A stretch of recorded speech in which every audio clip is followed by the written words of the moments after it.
yung dinatnan mo bang buhay dito is what you expected? Hindi! Sus, ano ba? Sabi ko dati, nung sa Pilipinas ko, sabi ko, siguro, ang ganda ng Dubai.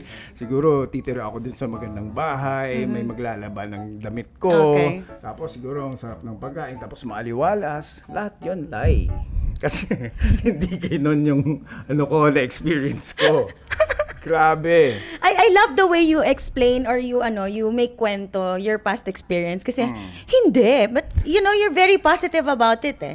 'Di ba na hindi mo siya in-expect, yung iba kasi hindi gano'n. Alam mo yung parang malungkot sila, but you have this very positive energy sharing na hindi maganda yung naging experience mo. But then alam mo yun, maganda mo siyang kinukwento. Parang it was a good experience for you. Yes. 'Di ba? So kung hindi ganun ang dinatnan kasi parang sabi nga nila pag nag-abroad ka marami kang pera. Diba? Ngayon na. Gusto ko yan.